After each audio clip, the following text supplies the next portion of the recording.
जय माता दी दोस्तों, आज हमारे प्रिय भांजे अव्यांश का मुंडन है और हम लोग दर्शन करने जा रहे हैं माँ विंध्यवासिनी के।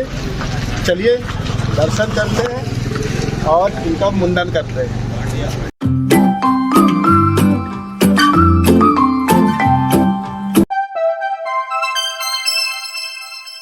भगवती विंध्यवासिनी आद्या महाशक्ति हैं। विंध्याचल सदा से उनका निवास स्थान रहा है। पद्म पुराण में विंध्याचल निवासिनी इन महाशक्ति को विंध्यवासिनी के नाम से संबोधित किया गया है। महाभारत के विराट पर्व में धर्मराज युधिष्ठिर देवी को स्तुति करते हुए कहते हैं, विंध्ये चैव नगम श्रेष्ठे तव स्थानीय शाश्वतम, जिसका अर्थ है माता पर्वतों में श्रेष्ठ विंध्याचल पर आप सदैव विराजमान रहती हैं। अयोध्या से विंध्याचल जाने के लिए हम लोगों ने एक प्राइवेट मिनी बस को बुक किया जिसका किराया 12,000 था। यह 17 सीटर की बस थी। अयोध्या से विंध्याचल की दूरी 246 किलोमीटर है, जिसको हम लोगों ने 5 घंटे में कवर किया। प्राइवेट कन्वेंस के अलावा आप पब्लिक ट्रांसपोर्ट से विंध्याचल आसानी से पहुंच सकते हैं।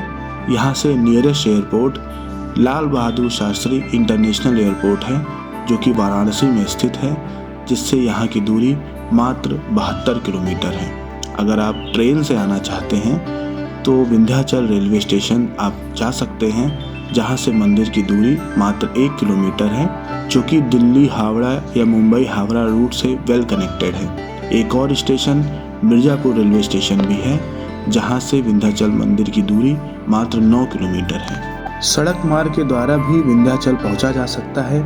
यह नेशनल हाईवे 2 से कनेक्टेड है, जहां पर आप अपनी प्राइवेट व्हीकल या फिर सरकारी बसों से पहुंच सकते हैं। तो दोस्तों 4.5 घंटे के लंबे सफ़र के बाद हम लोग फाइनली विंध्याचल पहुंच गए हैं और इस तरफ मंदिर है। वहां बस जाना अलाउड नहीं था तो हम लोग यहाँ पे गाड़ी पार्क कर रहे हैं। और ये देखिए छोटा सा धर्मशाला है। यहाँ 500 रुपये के कमरे के हिसाब से हमने कमरा ले लिया है 12 घंटे के लिए। चलिए फ्रेश हो गए हैं, दर्शन करने चलते हैं। विंध्याचल नामक तीर्थ, जहाँ माँ विंध्यवासिनी निवास करती हैं, श्री गंगा जी के तट पर स्थित यह महातीर्थ शास्त्रों के द्वारा सभी शक्तिपीठों में प्रधान घोषित है। यह महातीर्थ भारत के उन 51 शक्तिपीठों में प्रथम और अंतिम शक्तिपीठ है जो गंगा तट पर स्थित है। श्रीमद् भागवत पुराण की कथा के अनुसार देवकी के 8वें गर्भ से जन्मे श्री कृष्ण को वासुदेव जी ने कंस से बचाने के लिए रातों रात यमुना नदी को पार कर गोकुल में नंद जी के घर पहुंचा दिया तथा वहां से यशोदा के गर्भ से पुत्री के रूप में जन्मी भगवान की शक्ति योग माया को चुपचाप वे मथुरा में जेल लेकर आ गए। बाद में जब कंस को देवकी की 8वीं संतान के जन्म का समाचार मिला तो वह कारागार में पहुंचा।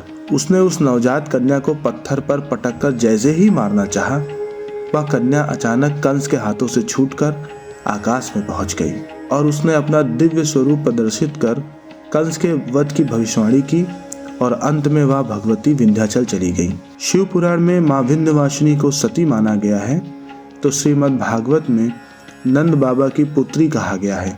हिंदुस्तान के अन्य मंदिरों की तरह ही माँ के गर्भगृह में कैमरा ले जाना अलाउड नहीं था, इसलिए मैं वहाँ की रिकॉर्डिंग नहीं कर सका, लेकिन इंटरनेट के जरिए मैंने कुछ फोटोज अपलोड कर दी है, जिसको देखकर आप माँ के दर्शन कर सकते हैं।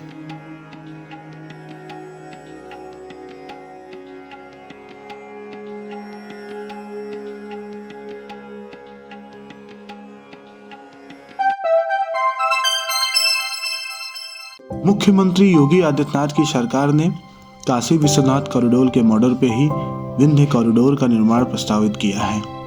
तीर्थ यात्रा की सुविधा के लिए 224 करोड़ रुपए की अनुमानित लागत से विंध्याचल मंदिर के चारों ओर गलियारा बनाया जा रहा है।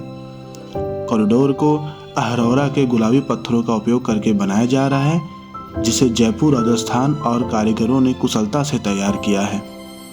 माँ विंध्यवासिनी कॉरिडोर परियोजना का उद्देश्य माँ विंध्यवासिनी मंदिर का सौंदर्यीकरण करना है, परिक्रमा मार्ग के लिए 50 फीट चौड़ा स्थान बनाना है और तीर्थयात्रियों के लिए विश्व स्तरीय सुविधाएं तैयार करना है।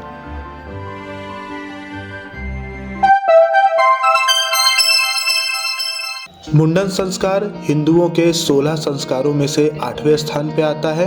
इस संस्कार में शिशु के सिर के बाल पहली बार उतारे जाते हैं। एक रीति प्रचलित है कि शिशु का यह संस्कार 1 वर्ष होने तक करा लें अथवा 2 वर्ष पूरा होने पर 3रे वर्ष में कराएं। यह समारोह इसलिए भी महत्वपूर्ण हो जाता है, ऐसा मानते हैं कि मस्तिष्कीय विकास एवं सुरक्षा की दृष्टि से इस संस्कार को करना आवश्यक होता है, जिसके पश्चात मानसिक विकास व्यवस्थित रूप से आरंभ हो जाता है। प्रायः लोग अपने अपने आराध्य के मंदिरों में जाकर इस संस्कार को पूर्ण करते हैं। मेरे भांजे का मुंडन संस्कार विंध्याचल में हम लोगों ने माना था, तो यहाँ पर आके हम लोगों ने वो संस्कार किया और संस्कार करने के बाद माँ गंगा का आशीर्वाद लेने के लिए अब मैं जा रहा हूँ। माँ विंध्यवासिनी मंदिर से मात्र 100 मीटर की दूरी पर गंगा घाट है, जिसको पक्का घाट कहते हैं। जिस रास्ते पर हम अभी चल रहे हैं ये भी विंध्य कॉरिडोर का ही हिस्सा है। इसका भी डेवलपमेंट किया जा रहा है। ऐसा माना जाता है कि जब ये कॉरिडोर बन जाएगा तो गंगा घाट से माँ का मंदिर सम्मुख दिखाई पड़ेगा।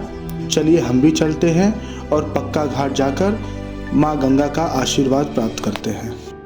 माँ गंगा की निर्मल धारा को देखकर किसी का भी मन मंत्रमुग्ध हो सकता है। लोग प्रायः यहाँ स्नान कर रहे थे, बोटिंग का आनंद ले रहे थे। मैं स्नान कर चुका था, इसलिए सिर्फ माँ का आशीर्वाद मैंने प्राप्त किया और अपनी यात्रा को समाप्त किया।